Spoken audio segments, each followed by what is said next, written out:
Thank you very much for making a date on the marketplace. Welcome back.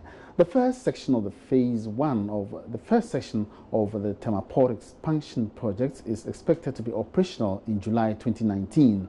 Overall work currently stands at 70%, with phase one to be fully completed in March 2020 ahead of its June completion date. 7 brand new ship-to-shore gantry cranes will be added to an existing 2 new mobile harbor cranes and 29 rubber-tie gantry cranes propelled electrically will also be installed. Correspondent Kwame Yanka has been speaking with CEO of the Meridian Port Services, Mohammed Samara.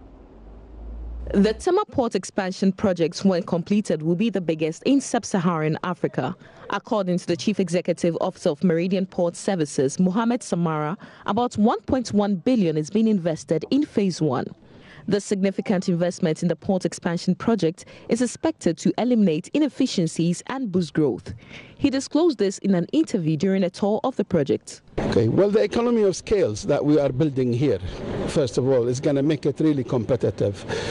Eliminating the inefficiencies will add money, because it saves costs. So the value that will be added is a huge. It will outlay, the cost of that.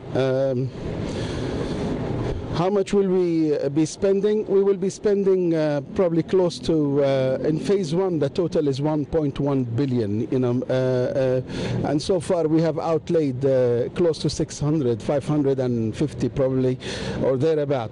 Of course, cash flow is different from commitment. The commitment is for the full amount, and the outlay of cash flow is just a process as contractors and suppliers, supply and construct, they will get paid for the whatever they have delivered.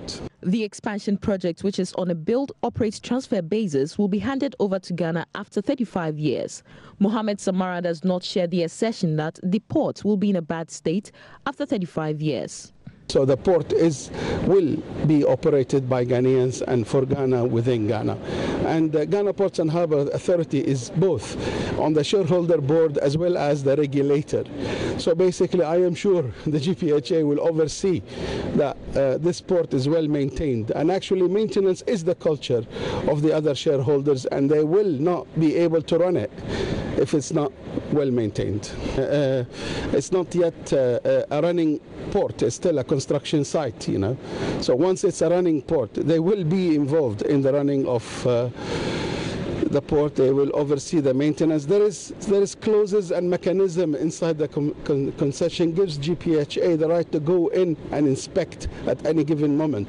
And they do that not only for MPS but all other stevedores. They go with a list, inspection of equipment, inspection of facility, and they do that every year.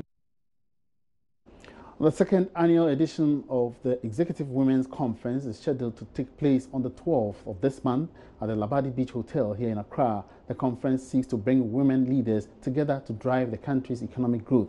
Hilary Sarah Ando is Chief Executive of HSAPR, organizers of the event.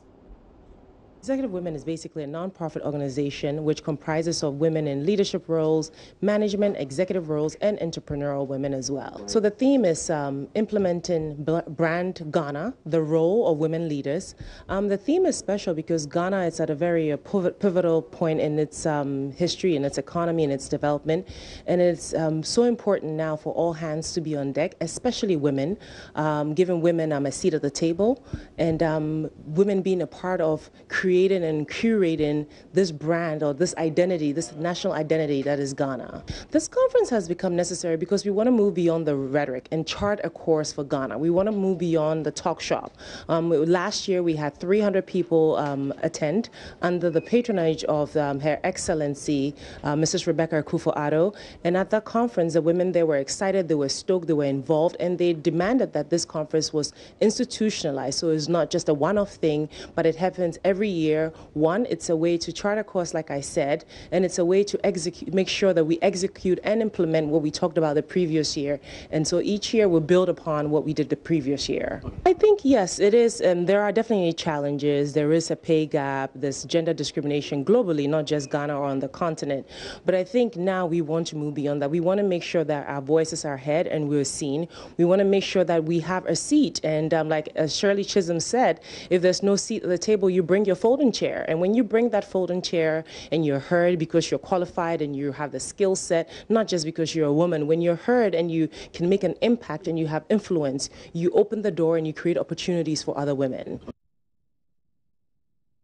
Now, government is working to issue the country's first green bond not later than 2020. This would, however, be subject to favorable conditions on the international market. George Rafi has been speaking to an expert on this. We cannot invest in use green bonds to finance certain projects which are dirty, like oil and gas. We cannot use green bonds to finance oil and gas because those when there's emission but those areas in energy in particular, when we are going to issue bonds, energy projects will be considered. Solar, wind, these are clean, so they will surely be considered. In agric, we want to sustain the fertility of our soils. So projects which will sustain the fertility of our soils will be promoted. We call it smart agriculture. In terms of transport is also another big area. You know, our cities are congested, everybody is using a car. So which projects we need to invest and say people using bicycle, what about that? Building our roads such that people will comfortably use bicycles, especially for short distances. You know, so these are the projects that may be looked at in terms of as qualified to be financed by green bonds. Because for the money to be utilized to finance these projects, they must qualify first. So they need to be evaluated, verified, so that we can use the funds to finance the project. If they are not verified, you cannot use. Look at the cost implication, because some will talk about that our traditional bonds could be, these are traditional bonds, they are offering us good returns. What about the cost as well for these green bonds and the price, even the yields and all those things? First of all, they are all bonds. So because they are all bonds, market conditions determine their prices. So initially, if you are bringing an instrument, because it's not known, it may have some initial cost that you need to incur to bring it to the market. But as you increase the issuance and the volumes increase and its liquidity improves, and so many people are holding it, the cost will start coming down. So at the beginning, yes, the cost may be a little bit high, but as more and more, the cost will. It's so live on the marketplace. Let's now turn our attention to one of our top stories. And Ghana is to supply Burkina Faso 100 megawatts of electricity daily after the completion of a 225 kilovolt Bogatanga-Ouagadougou interconnection project. Ghana currently exports between 50 and 65 megawatts of power to Burkina Faso through its existing 161 kilovolt network. When fully complete, the project will enable Ghana supply 100 megawatts to Burkina Faso. The project is part of the West African Power Pool Project, WAP, to create a power grid system across West Africa, and is being funded with a capital outlay of $111 million by the World Bank. Are we really indeed ready to support power supply to our neighboring countries? To help me answer this question and others is energy expert Ishmael Ejekunhini, who joins us on the phone lines. Good afternoon, sir. Welcome to the marketplace. Good afternoon. All right, now my first question to you is, what do you think about this particular move by government? Well, it's been part of this long-term strategy to interconnect the entire West African power system. The WAP project has been on the drawing board for a very, very long time. And for us in Ghana, I think if they finish that project, it's going to immediately help us to deal with some of the excess capacity that we have. So it's a step in the right direction, making sure that we're able to trade power within the West African and it's also going to help drive costs down, because it's ultimately, if you want to bring down costs to be able to sell to other markets, then you need to be competitive. So I think it's a good move. It's been something that has been on the drawing board for some time now, and I'm happy to see it materialize. Now, some school of thought think that we should rather be piping excess gas for sale to our neighboring countries so they could generate their own power. What's your take on this? Well, it depends on what would be the best use of our gas resource. I think we still are not sufficient gas. We don't have our own. We are unable to depend entirely on indigenous gas. So at the moment, I wouldn't subscribe to that until we are sure that all our generators have been switched on gas and they are running on gas. But for electricity, we do have excess capacity. So depending on how soon the project is completed, we'll be able to get rid of some of the excess capacity. Whereas in the case of gas, yes, ultimately we could be looking at the sub-regional market, but at the moment we don't have enough gas to be selling gas to the sub-region. Now, if we are able to, maximize our gas potential, I mean, 10 field, Jubilee, ENI, and other upcoming fields, do you think it will be time to exit the West African gas pipeline agreement, since we would have enough gas by then?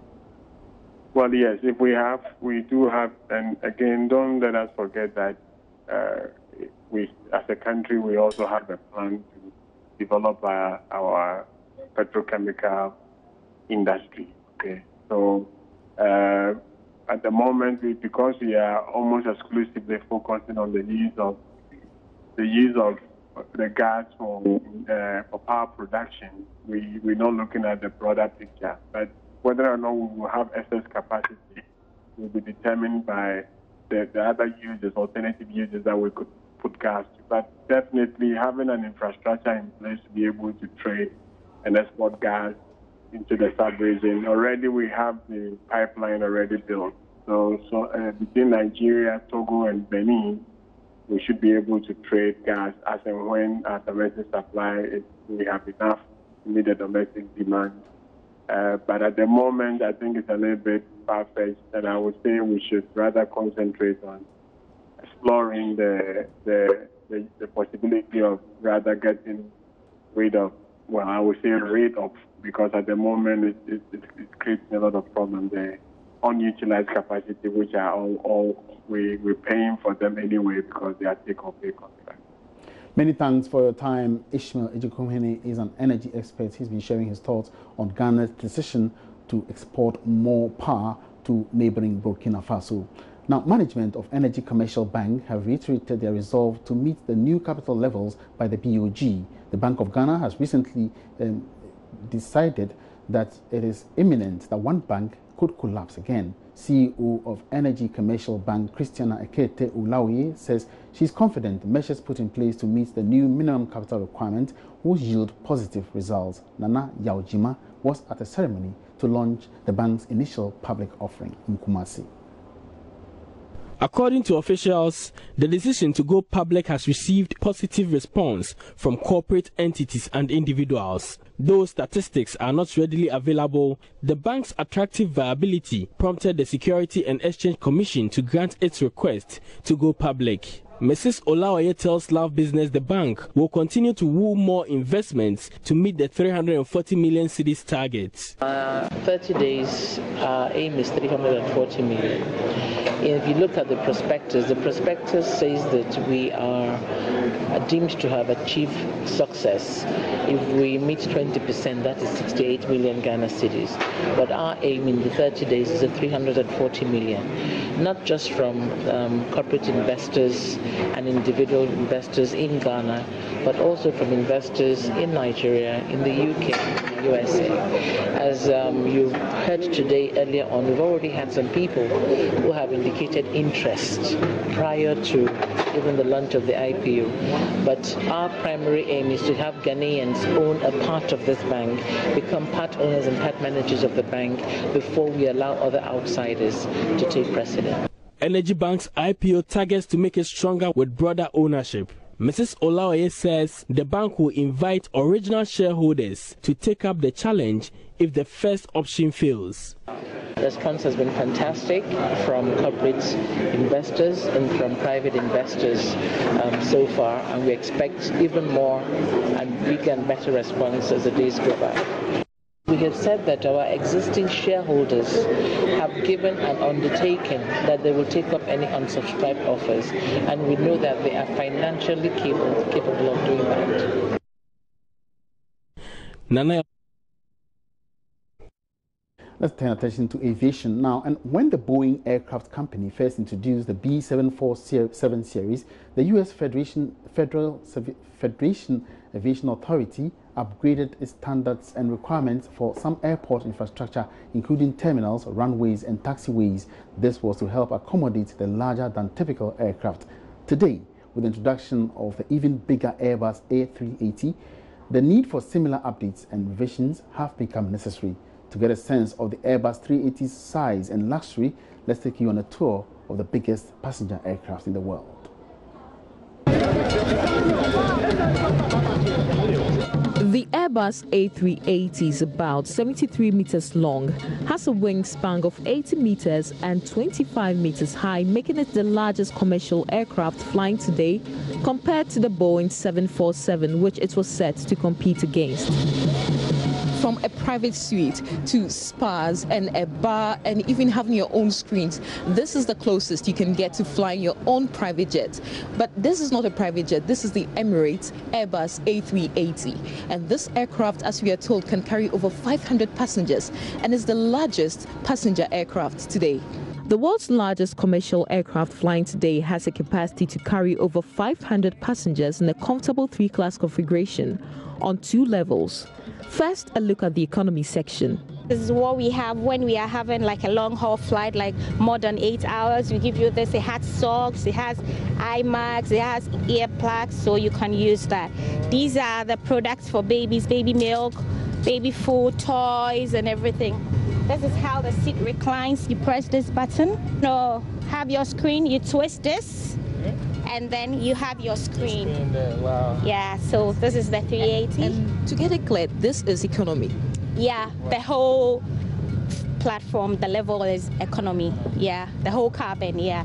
Business is upstairs, first class is upstairs as well. Well, if economy has a screen, I can't imagine what business has. Business, actually, screen is bigger, yeah. So all this is for economy? Yeah, this is economy. Yeah, you enjoy all these and many more. The main deck and an upper deck are conveniently linked by a fixed staircase. With 76 flatbed seats, the business class is simply breathtaking. So this is our lovely business class seat. This configuration of the seat is called Sweetheart, especially this one. So, for example, if you're traveling with your family in a couple, this Sweetheart seat provides space for both of you so that you travel next to each other. As you can see, the seat can become completely flat as a bed. We provide mattress for every passenger with a duvet. We provide socks and eye shades in case the passenger wants to sleep. This is the setup of our lunch service. So first we serve some appetizers. We have selections of 3 or 4 appetizers per flight. It depends of the destination, followed by main course. Of course, we have selections of red and white wine for the passenger. We offer bread basket, like variety of breads as well. This is our menu and the wine list available for the passenger as well. The most interesting feature of the seat is our entertainment system. Everything is a touch screen, so E is for entertainment, let's say. So you press on entertainment. There we go. So let's say we have a lot of movies available in many different languages depending on the destination. Every few months we update our system with the new movies. Like these are all the new movies available now on the market. Also available in different languages. It depends, it can be French, Italian, every Chinese, Japanese, with subtitles, so the passenger can choose in which language to watch the movie, let's say. Yeah, so also, if you want, you can control your screen from this remote. Very simple. It's like your mobile phone. I'm actually giving it a try too. Yes, so please. Yeah, of course, I like entertainment, and I'm going in for entertainment. Yes, it's already pressed. Oh, okay. So we also have a live TV on most of our flights. Okay. So let's say when the World Cup was on and US Open, Australia Open, you can watch everything online on our TV, every game you would like to watch. Yeah, let's try check would you like to check for some movies? Movies, new movies or documentaries? Yeah, new movies. Yeah, so actually we do have the latest movies here. I mean, Ocean's 8 we is update 2018. our system very often, so whatever you can watch in the cinema, you can find it in our system as well. Finally, the first class, which holds 14 private suites. So we are now in first class, and Fernanda is taking us through the first class. Okay, so what do we have here? So here we have the first class with the full flat bed, which you can also close the doors to have more privacy. And we'll provide the customers with a kit bag, slippers, eye shades, and pajamas. We have different sizes and female and male model pajamas. We also have this false sheep blanket and the duvet and the mattress to make your journey more comfortable. And you have the amenities pouch and the beauty basket with a few snacks, and also a writing kit and a pen. Okay, and the window blinds, they're electric, so you can press the button here and choose if you want it fully dark or halfway. So the passenger can choose how they like the lights in there as well. And for here, as an example, we have a dinner setup with the cutlery, the bread, and the everything. This is just a starter, and then we move on to main course and desserts. And we also have canapes. We have a lot of products to offer on board. And if you follow me, we'll go see the shower spa when time comes. So here we have the shower, the towels, the amenities, everything you need: shampoo, conditioner, cream, cotton buds, everything there, the loofah, everything is there. And here we also provide a hair dryer and any more amenities that are necessary. And the shower is right behind you over there. So it's 5 minutes of running water that you can pause and start at any time. And each customer has 30 minutes to use the spa. Once the A380 reaches cruising altitude, passengers in the first class and business class can enjoy private suites, shore spas, and an onboard lounge. The A380 is truly a giant in the aircraft industry and hence requires a lot of mastery to maneuver. Captain Kwenu, who piloted the maiden flight to Ghana, tells us more. Such a huge aircraft as the 380, any aeroplane is huge to be in the air, but even the 380, which approximately is about 5,900 square foot of space. And most of the passengers we can carry, sometimes the towns we fly over, we have more passengers than the towns we fly over. And for such a huge machine to be in the air, I think the passengers appreciate the marvel of engineering and technology and what we do to be able to take them from one place to another within a very short time. Because taking that huge aircraft and putting it on a small concrete is just, I don't have the words to explain that. The Airbus is so huge that airports have to be redesigned to accommodate it. For this reason, most Airbuses barely have their roots in Africa. However, with the new Terminal 3, Ghana could successfully host one. Not many airports can receive an A380. It is very huge, it's big, it seats over 550 passengers. So the fact that the A380 has landed in Ghana attests to the fact that Ghana, or to that effect, Kotoka International Airport, has the facilities to receive any aircraft in the world. And it also confirms that the facilities at the new Terminal 3, including the passenger boarding bridge, the baggage handling systems, the immigration systems are adequate to handle several passengers at a time. I believe this will mark the beginning of several operators bringing A380s into Ghana. This is stating to the world that Kotoka is really ready, and that any size of commercial aircraft that wants to come here, we are ready and prepared to receive it. Fantastic airport, fantastic terminal. Really, before coming here, I did not expect it.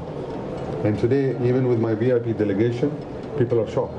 I mean, I think in West Africa, nothing can beat this. So this itself will help promote traffic into Ghana and out of Ghana. I mean, I have been hearing a lot of comments that Ghana wants to be a regional hub. And I am sure if you have invested in an airport like this, you can do it. I have no doubt in that. If you have this mindset of this airport and the way you've built it and the way you're investing in this kind of infrastructure, that will be what will take Ghana. With the state-of-the-art Kotoka International Airport's Terminal 3 facility, new interest has been sparked among airlines and stakeholders in Ghana's aviation industry. If Ghana can replicate this throughout the country, new airports will not only service more passengers and cargo in the air, but also support economic growth on the ground.